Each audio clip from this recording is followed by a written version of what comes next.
Students, आज हम करते हैं क्लास 10th एक्सरसाइज 1.1। तो ये फर्स्ट क्वेश्चन इसका डिलीट हो गया था, इसलिए दोबारा बनाना पड़ रहा है। देखो, निम्नलिखित संख्याओं को अभाज्य गुणनखंडों के गुणनफल के रूप में व्यक्त कीजिए। तो इसके हम क्या करेंगे, प्राइम फैक्टर करेंगे। 2 से डिवाइड करेंगे 70 टाइम, फिर 2 से डिवाइड किया 35, 5 से डिवाइड किया 7 टाइम, और 7 को 7 से मल्टीप्लाई 1। अब इनको हम मल्टीप्लाई यानी प्रोडक्ट के रूप में लिखना है। तो 2 इंटू 2 इंटू 5 इंटू 7, ये भी सही है। अब कोई रिपीट हो रहा है तो उसको आप पावर के रूप में लिख दो, 2 की power 2 into 5 into 7। Next question है 156। ये देखो, 2 से डिवाइड किया तो 78 टाइम कटा, फिर 2 से डिवाइड किया 39, फिर 3 से डिवाइड किया 13, फिर ये देखो अभाज्य संख्या है तो 13 से काटेंगे तो 1 आ जाएगा। इसको गुणनफल के रूप में लिखेंगे तो इस तरह से लिख देंगे हम, 2 गुणा 2 गुणा 3 गुणा 13, और 2 का स्क्वायर कर देंगे, 3 गुणा 13। बस इतना ही आंसर है इसका। अब ये नंबर देखो 38 और 38 25 है। तो देखो, अब इसमें ऑर्डर इंपॉर्टेंट नहीं होता है।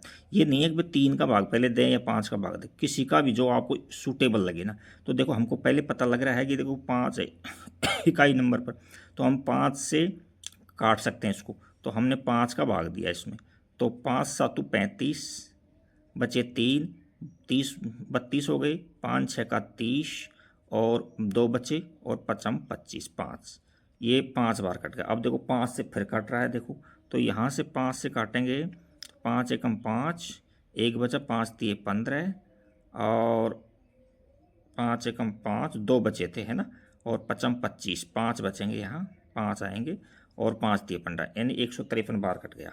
अच्छा, नेक्स्ट है कि अब देखो 5 से तो कटेगा नहीं, ये विषम संख्या है, 2 से भी नहीं कटेगा, तो 3 से चेक करते हैं। 5 और 1 6 3 9, 9 में 3 का भाग दे रहा है, तो इसका मतलब 3 से डिविजिबल है। तो 3 का भाग देंगे तो 3 5 15, और 3 एकम 3। अब देखो फिर 3 से डिवाइड हो रहा है, तो 3 से काटेंगे तो ये 17 टाइम कट गया, 17 बार कट गया। फिर 17 का भाग देंगे तो 17 एकम 17 आ जाएगा। इस तरह से अब हम क्या करेंगे, इनको प्रोडक्ट के रूप में लिखेंगे। तो 3 8 2 5 इक्वल टू में ऑर्डर इम्पोर्टेंट नहीं है इसमें, 5 इंटू 5 इंटू 3 इंटू 3 इंटू 17, ये सही है। अब हम चाहें तो जो रिपीट हो रहे हैं ना उनको पावर के रूप में लिख देंगे। तो यहाँ कोई से को भी आगे पीछे लिख सकते हैं। 3 की पावर 2 है, और 5 की पावर भी 2 है, इंटू में 70। नेक्स्ट क्वेश्चन है 505। तो देखो वंस प्लेस पर 5 है, तो ये तो 5 से डिविजिबल है, तो 5 का भाग दे दो इसमें। 5 एकम 5, 0 0, 5 एकम 5। अब देखो, न तो ये 5 से कट रहा है, न 2 से कट रहा है, और न 3 से कट रहा है, क्योंकि 2 से विषम संख्या है। 3 से इनका देखो सम 2 हो रहा है, तो 3 से भाग नहीं है। तो अब हम इसको 7 से चेक करेंगे। देखो 7 एकम 7, बचे 3, तो ये हो गए 30, 7 चौक 28, ये बचेंगे अब 2, तो यहाँ बच जाएगा 7 3 21। ये बात देखो, अब देखो 7 से नहीं कट रहा, देखो 7 दूनी 14, फिर 3 में नहीं जा रहा, तो अब हम इसको 11 से चेक करेंगे। अगला अभाज्य संख्या 11 एकम 11, बचे 3, और 11 तिया 33। अब 13 तो क्या है कि अभाज्य संख्या है, 13 एकम 13। अब इसको मल्टीप्लाई यानी प्रोडक्ट के रूप में लिखेंगे इसको। तो 5005 equal to 5 into 7 into 11 into 13, ये आंसर आ जाएगा इसका। नेक्स्ट, और इस क्वेश्चन का लास्ट क्वेश्चन है इसका 7429।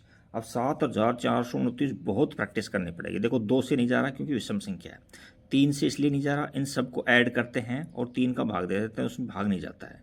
5 से इसलिए नहीं जा रहा क्योंकि इसमें इकाई अंक पर न 0 है न 5 है। तो हम इस तरह से चेक करते करते करते इसमें बहुत ही लंबी प्रैक्टिस करनी पड़ेगी आपको। 17 से डिवाइड हो रहा है, देखो देखो कितनी बार गया, 17 चौक 68, 6 बचे 68, अच्छा ये हो गई 62। अच्छा, अब फिर 17 का 2, 17 34, 17 तिया 51, यानी 51 टाइम। तो 1 बचा, 1 बचा, और 9 बचे। अब 17 का भाग फिर पहाड़ा फिर बोलोगे तो ये 7 बार कटेगा। ये 17 छिकी 102 होते हैं, 17 7 119 होते हैं, तो ये इतने बार कट गया।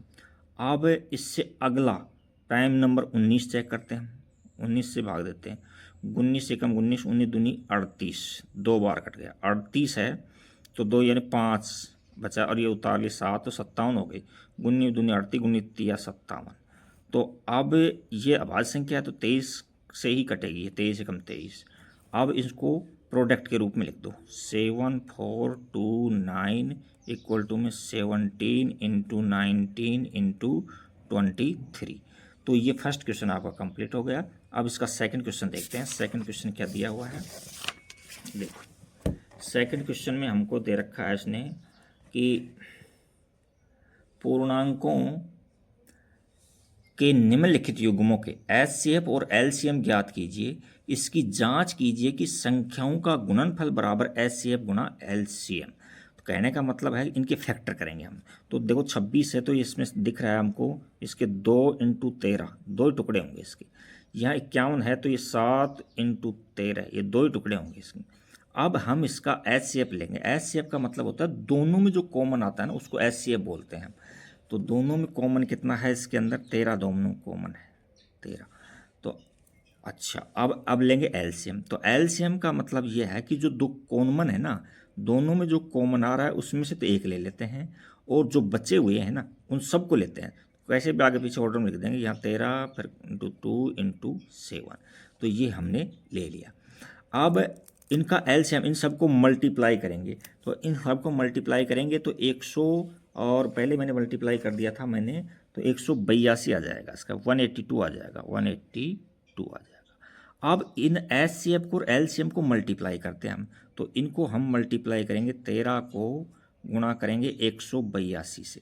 तो ये अलग से गुणा करके देख लेना, मैंने अलग से गुणा किया था इसका, 13 गुणा 182, तो ये आया था हमारे पास में 2366। 2366। अब क्या करना है, ये जो दो संख्याएं दे रखी 26 और 91, इनका मल्टीप्लाई करना है।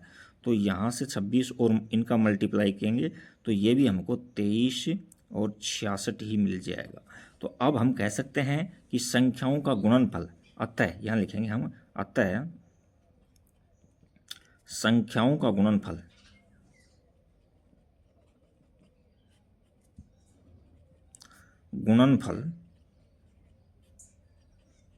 किसके बराबर है, एचसीएफ गुणा एलसीएम के बराबर है, एलसीएम के बराबर, इक्वल है एलसीएम।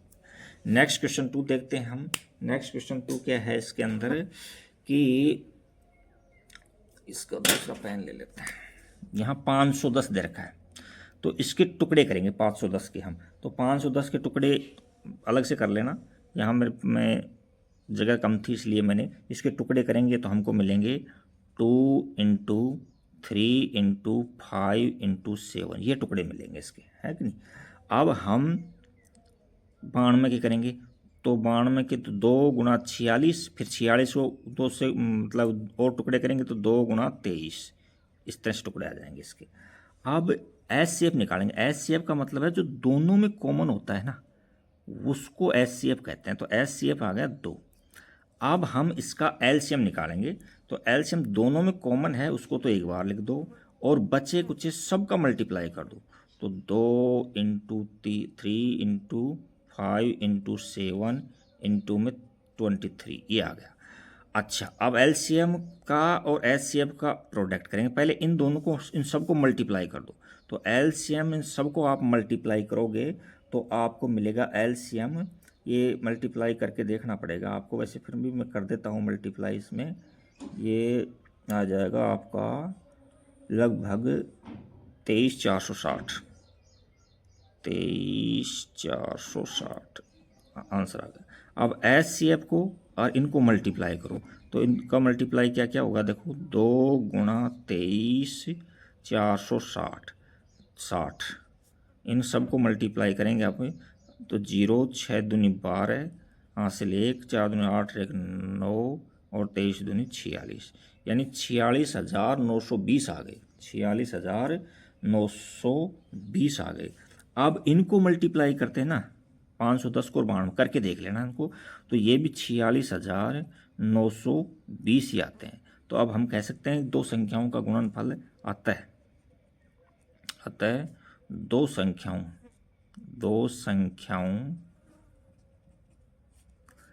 का गुणनफल बराबर HCF गुणा LCM, HCF गुणा LCM हो गया। अब लेंगे 336 गुणा 54। हम 336 के हम टुकड़े करेंगे तो आप अलग से अभाज्य गुणनखंड करके देख लेना। तो इसके टुकड़े मैंने पहले कर लिए थे, यहाँ 2 आ रहा था, इनटू में 2 इंटू 2 इंटू 2, 4 बार 2 आया है, और 3 इंटू 7 ये ले। अब इसके टुकड़े करो तो देखो 2 गुणा 27 हो जाएगा, 27 को फिर टुकड़े करो तो 3 गुणा 9 हो जाएगा, फिर 9 का टुकड़े करो 3 गुणा 3 हो जाएगा। तो ये नहीं, 3 बार तो ये आया है और 2 बार, 1 बार ये आया है। अब LCM निकालेंगे और HCF निकालेंगे। तो HCF ले लो, पहले दोनों में जो कॉमन है ना उसको HCF कहते हैं। तो HCF तो इसके अंदर कितना हो जाएगा, एक 3 और है देखो कॉमन, ये 3 भी कॉमन है, तो 2 इंटू 3 यानी 6 HCF हो गया। अब LCM क्या होता है, जो दोनों में कॉमन है ना उसको तो एक बार लिखते हैं, 2 गुणा 3, और बच्चे कुछ सबको लिख देते हैं। तो 2 गुणा 2 गुणा 2 यानी 8 हो गई, मैं लिख देता हूँ 8 इंटू 3 गुणा 3 9 हो गई, और इंटू में 7 हो गई। अब इन सब का हम गुणा करते हैं तो वो हमको LCM मिलेगा। तो इन सब को गुणा करने पर हम आपको मिलेगा, करके देख लेना, 3024 मिलेगा। अब क्या करना है, HCF को और LCM को मल्टीप्लाई करना है, यानी 6 का गुणा करना है आपको 3024 से। तो मल्टीप्लाई करने पर आपको मिलेगा 18,144, मल्टीप्लाई करना, और इनका भी मल्टीप्लाई करके देख लेना आप।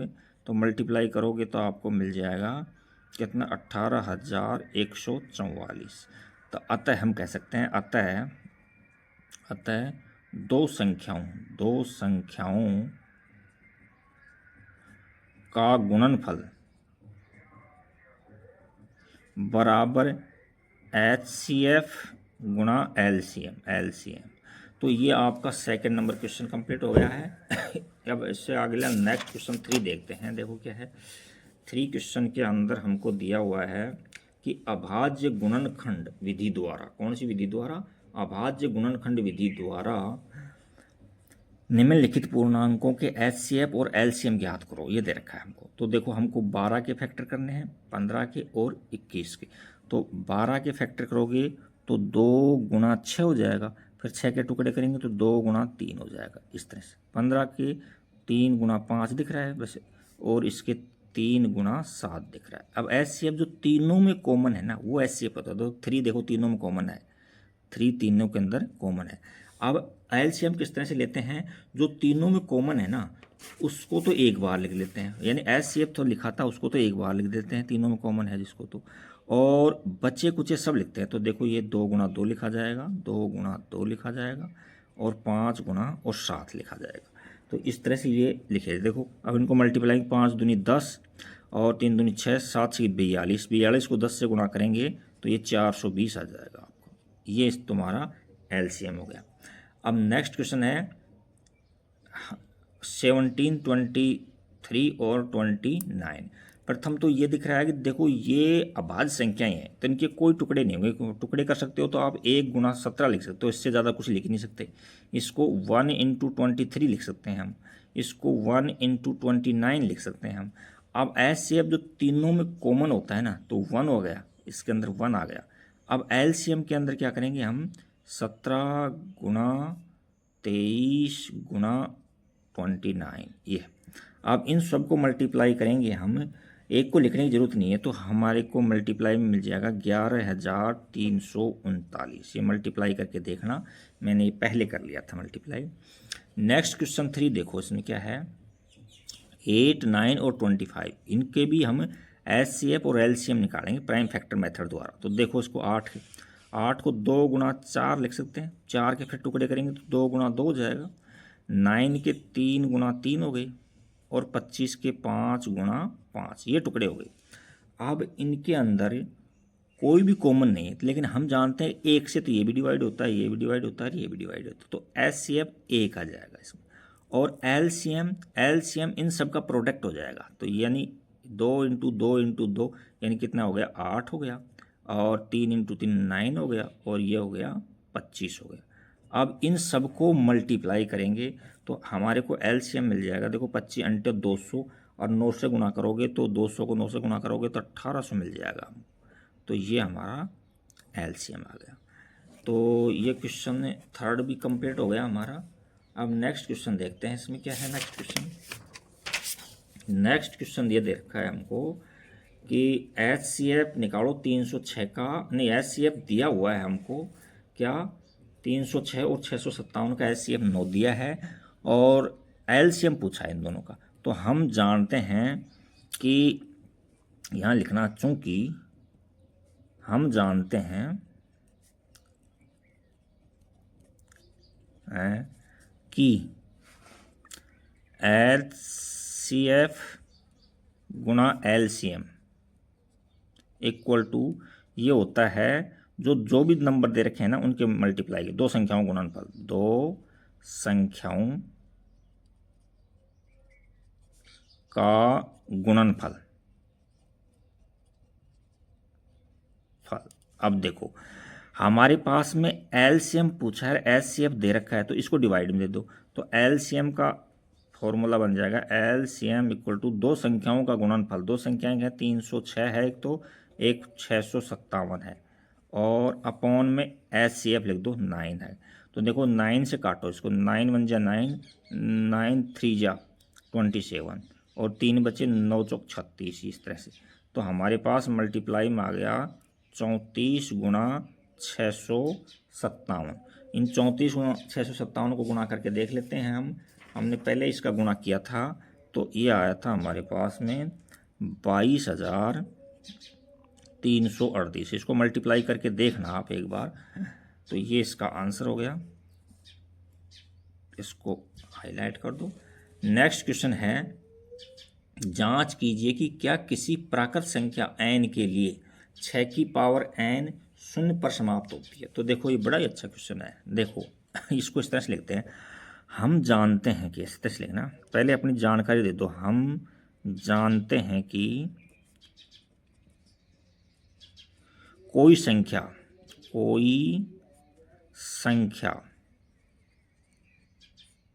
यदि शून्य पर समाप्त होती है, यदि शून्य पर समाप्त होती है,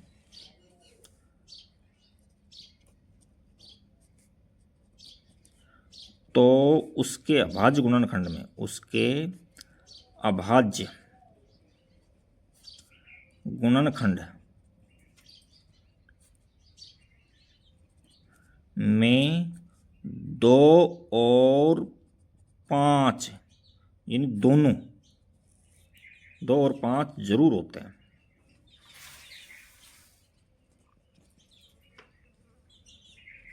जब तो जीरो बनेगी। देखो 5 दूनी 10, जब तो जीरो बनेगी ना।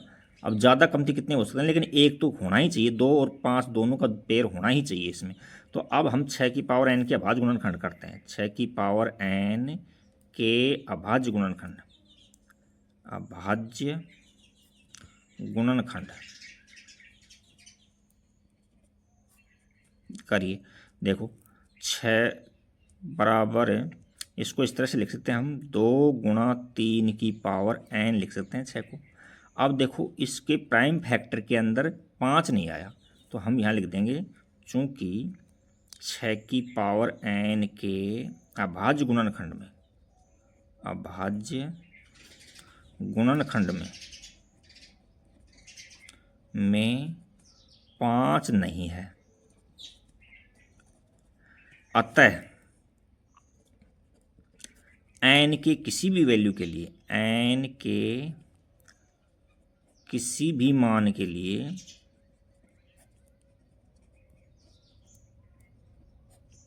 यह संख्या शून्य पर समाप्त नहीं हो सकती, शून्य पर समाप्त नहीं हो सकती, समाप्त नहीं हो सकती, नहीं हो सकती। आप कोई भी वैल्यू रख लो, ये शून्य पर समाप्त होगी नहीं, इसके यानी इकाई नंबर पर शून्य आएगा ही नहीं। अब नेक्स्ट क्वेश्चन और देखते हैं हमारे पास में क्या है। नेक्स्ट क्वेश्चन भी हमसे डिलीट हो गया था, इसको दोबारा समझाना पड़ेगा। देखो बड़ा इजी क्वेश्चन है, जांच कीजिए कि 7 गुणा 11 गुणा 13 प्लस में 13 इतना मल्टीप्लाई में है और ये प्लस में है, और ये 7 से लेकर 1 तक मल्टीप्लाई में है, और 5 है प्लस में। तो बताइए कि ये भाज्य संख्याएं हैं क्या, और भाज्य संख्याएं हैं तो क्यों भाज्य संख्याएं, ये बताना होगा आपको। तो देखो, ज़्यादा हार्ड है नहीं, बिल्कुल ही सिंपल है। सबसे पहले तो आपको अभाज्य संख्या की और भाज्य संख्या की परिभाषा का पता होना चाहिए। अभाज्य संख्या उसको कहते हैं जिसमें एक और संख्या, यानी एक और संख्या इटसेल्फ, जो संख्या होती है ना, संख्या स्वयं, इनके अलावा कोई फैक्टर नहीं होता है। तो अब इसको चेक करते हैं। देखो, इसमें 7 गुणा 11 गुणा 13 प्लस में 13 है। अब इसमें 13 में कॉमन ले लेता हूँ, 13 कॉमन ले लिया और इसको ब्रैकेट में दे लिया। अब इसको सोल्व करने की ज़रूरत नहीं है। वैसे देखो, अब इनको हम सोल्व करेंगे तो कोई ना कोई संख्या तो ज़रूर मिलेगी, एक बात। दूसरी बात, वो संख्या कुछ भी मिले वो 1 से डिवाइड जरूर होगी, दो बात, यानी 2 फैक्टर तो मिल चुके हैं। और ये देखो 13 का मल्टीपल है, तो एक गुणनखंड 13 मिल गया हमको। तो इसका मतलब है कि ये तो अभाज्य संख्या की शर्त को तो पूरी नहीं करता है। तो अभाज्य संख्या की शर्त को पूरी नहीं करता है तो ये भाज्य संख्या है। तो यहाँ लिखेंगे चूंकि 13 है जो दी गई संख्या का गुणनखंड है, अतः यह भाज्य संख्या है। नेक्स्ट लेंगे, यहाँ तक मल्टीप्लाई करेंगे और फिर प्लस हो रहा है तो यहाँ कॉमन ले लिया 5। अब इनको सोल्व करेंगे तो कोई ना कोई संख्या तो हमको ज़रूर मिलेगी, कोई ना कोई संख्या मिलेगी, और वो संख्या 1 से डिविजिबल होगी। तो हम अभाज्य संख्या की कंडीशन ये है, डेफिनेशन ये है कि उस संख्या और 1, इन दो के अलावा कोई फैक्टर नहीं होना चाहिए। इसके अलावा यदि एक भी फैक्टर है तो वो अभाज्य संख्या नहीं है। तो अब इसमें देखते हैं, देखो इसको सरल करेंगे तो कोई ना कोई संख्या तो मिलेगी और वो 1 से भी डिवाइड होगी, तो अभाज्य संख्या की कंडीशन तो पूरी होगी। अब इसके अलावा और कोई फैक्टर है ना, कितने भी हो सकते हैं, मिनिमम एक फैक्टर है। जैसे यहाँ देखो, ये 5 का मल्टीपल है, तो इसका मतलब है कोई भी संख्या आएगी उसमें 5 का भाग जरूर जाएगा। तो 5 का मल्टीपल है तो ये 5 इसका फैक्टर हो गया। अतः दी गई संख्या का गुणनखंड 5 है, अतः यह एक भाज्य संख्या है। बस इतना ही लिखना है, फालतू इसकी कैलकुलेशन नहीं करनी है। नेक्स्ट क्वेश्चन देखो, किसी खेल के मैदान के चारों ओर एक वृत्ताकार पथ है। इस मैदान का एक चक्कर लगाने में सोनिया को 18 मिनट लगते हैं, और जबकि इस मैदान का एक चक्कर लगाने में रवि को 12 मिनट लगते हैं। मान लीजिए कि वे दोनों एक ही स्थान पर और एक ही समय पर चलना प्रारंभ करके एक दिशा में ही चलते हैं, तो कितने समय बाद वे पुनः प्रारंभ स्थान पर मिलेंगे। तो देखो, ये मान लीजिए ये वृत्ताकार चक्कर है, सर्कल है, इसमें एक पॉइंट, किसी एक पॉइंट से ही दोनों ने एक टाइम पर और एक ही साथ एक दिशा में चलना प्रारंभ किया। तो अब एक देखो जल्दी चलता है, एक धीरे चलता है, यानी रवि तेज चलता है ना। ये 12 मिनट में ही एक चक्कर पूरा कर लेता है और सोनिया 18 मिनट में। तो कहने का मतलब रवि आगे चला जाएगा और सोनिया पीछे रह जाएगी, सोनिया पीछे रह जाएगी। तो ऐसे चक्कर लगाते लगाते रवि इसको ओवरलैप करे, यानी इसको पकड़ लेगा, इसको यहाँ इसको पहुंच जाएगा पीछे से। अच्छा, तो ऐसी कंडीशन में इन दोनों नंबर्स का एलसीएम निकालते हैं। क्या लेते हैं? एलसीएम लेते हैं। तो देखो, सोनिया ने 12 मिनट लगाए एक चक्कर में और रवि ने नहीं, सोनिया ने 18 मिनट लगाए और रवि ने 12 मिनट लगाए। तो 18 के फैक्टर करेंगे तो ये आ जाएगा 2 गुणा 3 गुणा 3, और 12 के फैक्टर ये आ गए। इसका एचसीएफ निकालने की जरूरत नहीं, हमको एलसीएम निकालना पड़ेगा। तो एलसीएम दोनों में कॉमन है, उसको तो एक बार लिखते हैं। जैसे 3 को एक बार लिखेंगे और 2 को एक बार लिखेंगे, और बचे हुए हैं ना 3 गुणा 2, इनको भी लिख लेते हैं। तो ये 36 मिनट आ गए। टोटल कितने आ गए? 36 मिनट। तो 36 मिनट बाद वे दोनों प्रारंभिक स्थान पर मिलेंगे। Thank you for watching video, like and subscribe.